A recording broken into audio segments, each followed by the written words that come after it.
Hello everyone, welcome back to another video. Guys, जैसे आप देख पा रहे होगे, ये स्विफ्ट गाड़ी है हमारे पास में।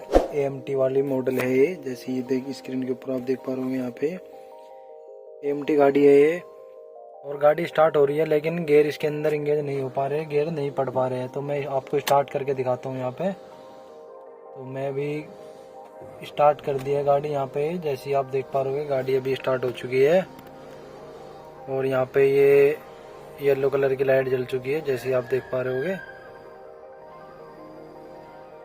तो मैं अभी जैसे यहाँ से मैं गियर डालूंगा इसके, कोई सा भी गियर में डालता हूँ। तो मैंने यहाँ पे रिवर्स डाल दिया है, रिवर्स गियर लग गया है। लेकिन यहाँ पे न्यूट्रल का जो लाइट है वो ब्लिंक करने लग गई है। तो चलिए देखते हैं अभी इसके अंदर क्या प्रॉब्लम आ गई है, जिसकी वजह से इसके अंदर गियर नहीं पड़ रहे हैं। यहाँ से तो रिवर्स गियर इसमें लग चुका है, लेकिन स्क्रीन के ऊपर रिवर्स गियर नहीं लगा है। न्यूट्रल की लाइट इसके अंदर ब्लिंक करने लगी है और गाड़ी नहीं चल रही है। जैसे ही मैंने यहाँ पे हैंड ब्रेक डाउन कर दिया है और मैं गाड़ी चला रहा हूँ, मैं एक्सीलेटर तो दे रहा हूँ लेकिन गाड़ी नहीं चल रही है। जैसे आप देख पा रहे हो, एक्सीलेटर ले रही है लेकिन गाड़ी नहीं चल पा रही है। इंजन कंपार्टमेंट के अंदर चलते हैं और हमें वहाँ से कुछ साउंड सुनाई दे रहे हैं। तो चलिए मैं भी आपको साउंड सुनाता हूँ। तो वीडियो को स्किप मत करना, वीडियो को पूरा एंड तक जरूर देखना। तो भाई, जैसे आप देख पा रहे हो, यहाँ पे कुछ इस तरीके के साउंड हमें सुनाई दे रहे हैं। जैसे आप भी सुन पा रहे हो, ये साउंड गियर बॉक्स की तरफ से आ रहे हैं।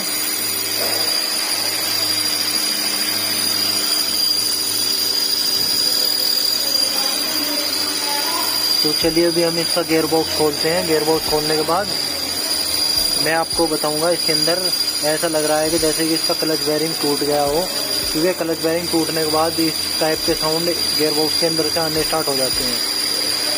तो गियर बॉक्स खोलने से पहले सबसे पहले हम इसका ऑयल डिस्चार्ज करेंगे।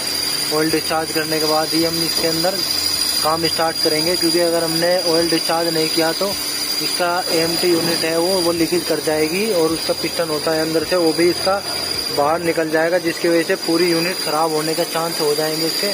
तो सबसे अच्छा फॉर्मूला इसका यही है कि सबसे पहले इसका ऑयल डिस्चार्ज करो और डिस्चार्ज करने के बाद ही AMT यूनिट गियर बॉक्स के अंदर से खोलो। तो अभी चलिए हम इसका ऑयल डिस्चार्ज करते हैं और फिर मैं इसका गियर बॉक्स उतारूंगा। तो दोस्तों, हमने अपना सॉफ्टवेयर लगा दिया है इसके अंदर ऑयल डिस्चार्ज करने के लिए। तो अभी हम इसका ऑयल डिस्चार्ज करते हैं गाड़ी का, क्योंकि ऑयल डिस्चार्ज अगर हम नहीं करेंगे तो हमारी यूनिट ख़राब होने के चांसेस 90% बढ़ जाते हैं, क्योंकि ऑयल का प्रेशर उसके अंदर बना हुआ होता है, जिसके वजह से इसका ऑयल लीकेज हो सकता है। तो सबसे बढ़िया यही है कि इसका ऑयल डिस्चार्ज कर लो। तो हम वही प्रोसीजर फॉलो कर रहे हैं, हम ऑयल डिस्चार्ज कर रहे हैं सबसे पहले इसका। तो ये वाली DTC इसके अंदर आ रही है, जैसे आप देख पा रहे हैं, यहाँ पे TCM के कोड इसके अंदर आ रहे हैं।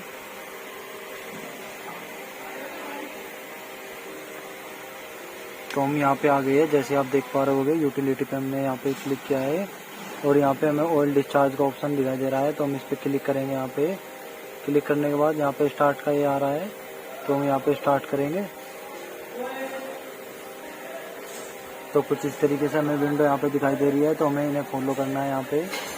तो ये फॉलो करते हुए हमें यहाँ पे नेक्स्ट का बटन दबाना है यहाँ पे।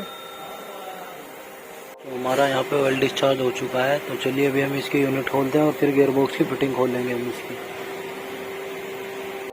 अभी हमने इसकी AMT की यूनिट हमने बाहर निकाल दी है। जैसे आप देख पा रहे हो, यहाँ पे ये इसका शिफ्टर सिलेक्टर है, जिसे हम टावर बोलते हैं, शिफ्टर टावर।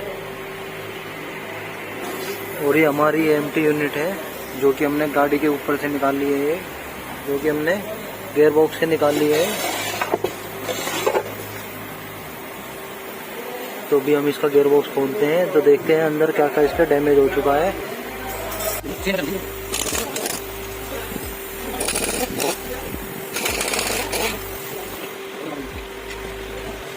गियर बॉक्स की फिटिंग खुल रही है यहाँ पे। एक्सल हमारे दोनों रिमूव हो चुके हैं, जैसे आप देख पा रहे हो। एक्सल यहाँ से हमारे रिमूव हो चुके हैं। ये राउंड की फिटिंग यहाँ पे खुल रही है, ऊपर की फिटिंग खुल चुकी है। यहाँ पे इंजन माउंटिंग की फिटिंग खुल रही है। यहाँ से इस साइड से राउंड की फिटिंग खुलनी स्टार्ट हो चुकी है हमारी। यहाँ से राउंड की फिटिंग खुल रही है पूरी। तो अभी थोड़ी देर में गियर बॉक्स नीचे आने वाला है। उतार दें यहाँ पे। जैसे आप देख पा रहे हो फिंगर के साइन यहाँ पे पूरी तरीके से बैंड हो चुके हैं ये। तो ये हमने गियर बॉक्स आपके सामने यहाँ पे शो ऑफ कर दिया है। ये गियर बॉक्स आपके सामने है यहाँ पे। जैसे आप देख पा रहे हो इसका बेरिंग ये डैमेज हो चुका है और यही आवाज़ कर रहा था। ये पूरी तरीके से डैमेज हो चुका है यहाँ पे, जिसकी वजह से गाड़ी स्टार्ट करते ही इसके अंदर साउंड पैदा हो रहे थे, जो कि आपने अभी थोड़ी देर पहले सुने होंगे वीडियो के अंदर में।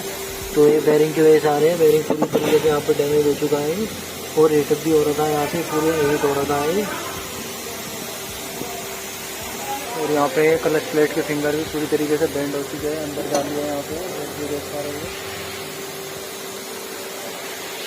तो इसी की वजह से गाड़ी के अंदर गियर नहीं डल रहे थे, क्योंकि इसकी भी पूरी जो यहाँ पे चिपक से हुआ है पूरी तरीके से, और ये आगे और पीछे कहीं भी नहीं हो पा रहा है, क्योंकि ये इसके अंदर जैसे हम इसे दबाते हैं तो इसके अंदर प्ले होती है। ये बेरिंग डैमेज होने की वजह से ये आगे पीछे भी होना बंद हो चुका है। जैसे देख पा रहे हो आप, ये सिर्फ हिल रहा है, आगे पीछे नहीं हो पा रहा है। तो चलिए अभी हम बेरिंग को बाहर निकालते हैं इसका, और इसको हम फोल्ड को पूरी तरीके से फ्री करते हैं इसका, और फिर हम इसके अंदर नया क्लच का सामान लगा करके मैं आपको गाड़ी चालू कर करके दिखाऊंगा।